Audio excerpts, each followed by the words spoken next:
Dear students, yesterday we have learned about the gravitational force and its properties.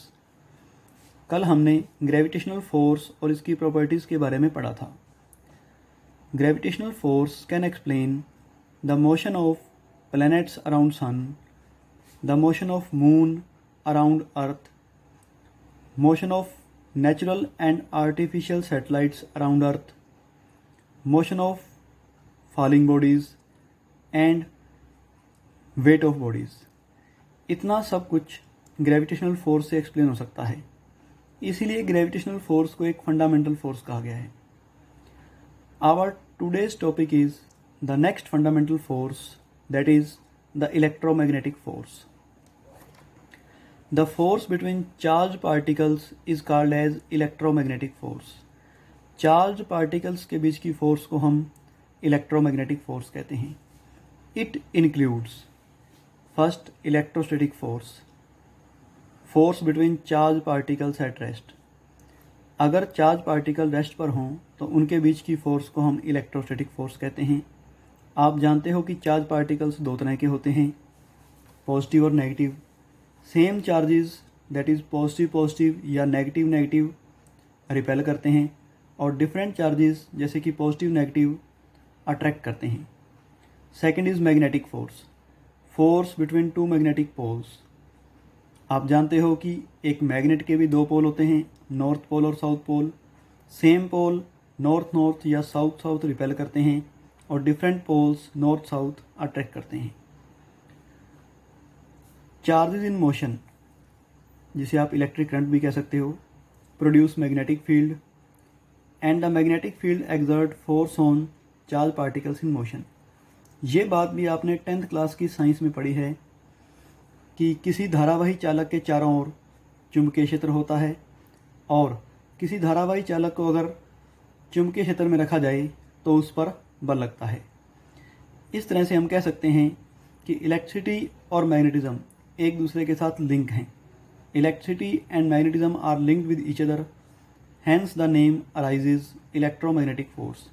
हम electricity और magnetism को अलग अलग नहीं कह सकते, इसीलिए दोनों को मिलाकर ये नाम बना है electromagnetic force. The force of interaction between the two charges at rest is given by Coulomb's law. दो चार्जेस जब रेस्ट पर हैं तो उनके बीच की फोर्स हम कूलम्स लॉ से निकालते हैं, which states that electrostatic force between two charges is directly proportional to product of charges and inversely proportional to square of distance between them.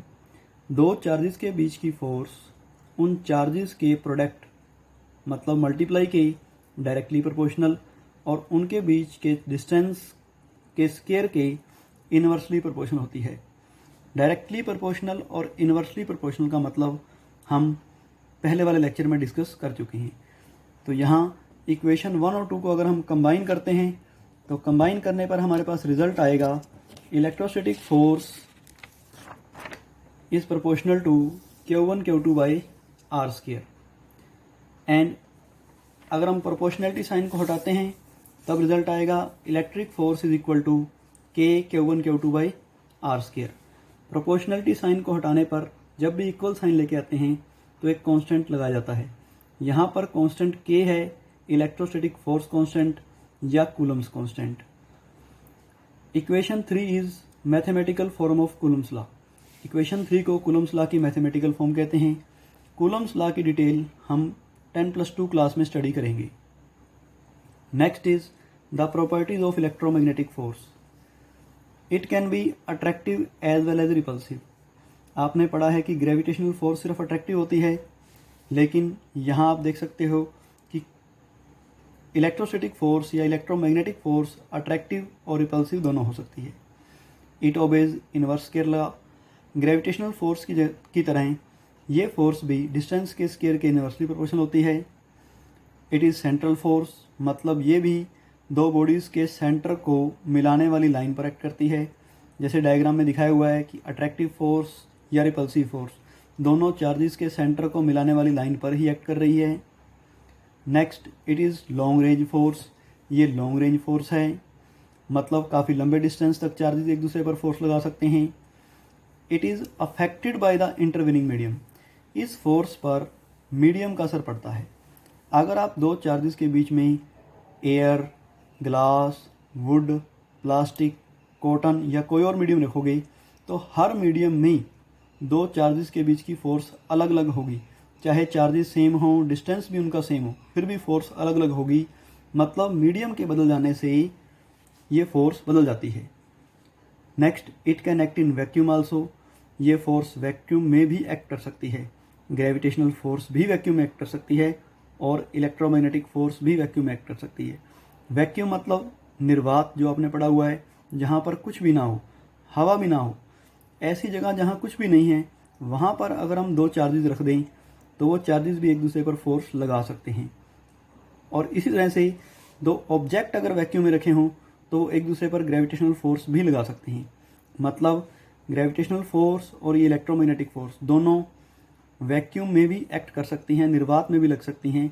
फ़र्क यह है कि ग्रेविटेशनल फोर्स पर मीडियम का कोई फ़र्क नहीं पड़ता, लेकिन इलेक्ट्रोमैग्नेटिक फोर्स पर मीडियम का फ़र्क पड़ता है।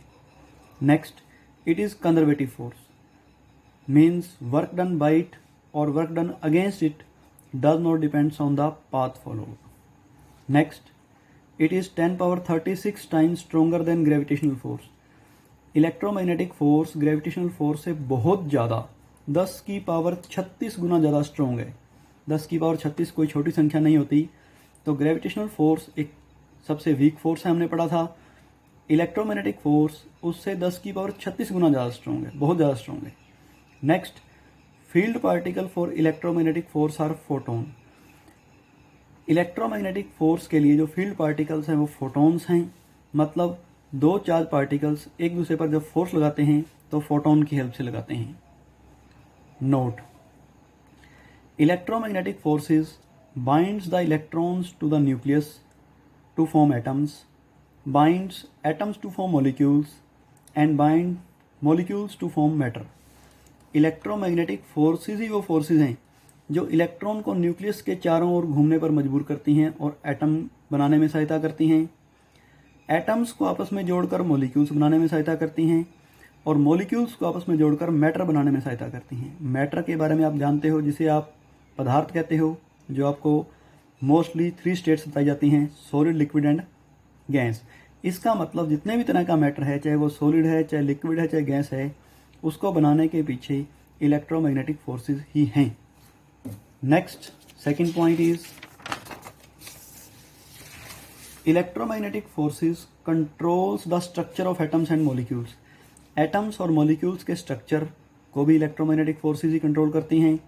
Dynamics of chemical reaction and mechanical, thermal and other properties of matter को भी ये कंट्रोल करती हैं। मतलब जितनी भी केमिकल रिएक्शंस हो रही हैं या मैटर की जो मैकेनिकल्स या थर्मल प्रॉपर्टीज़ हैं, उनके पीछे भी बेसिक इलेक्ट्रोमैग्नेटिक फोर्स ही होती है। Next, electromagnetic forces explain the forces like tension, frictional force, normal force, spring force, cohesive force, adhesive force. तो इलेक्ट्रोमैग्नेटिक फोर्सेस इतनी सारी फोर्सेस को एक्सप्लेन कर सकती हैं, जो एग्जांपल आपके सामने लिखे हुए हैं। इसीलिए इलेक्ट्रोमैग्नेटिक फोर्स को एक फंडामेंटल फोर्स कहा गया है। तो आई होप कि ये वीडियो आपको समझ आई होगी। आपने सारी वीडियो को ध्यान से सुनना है और अपनी कॉपी पर लिखना है, याद करना है, जो भी प्रॉब्लम आए वो डिस्कस करनी है। थैंक्स।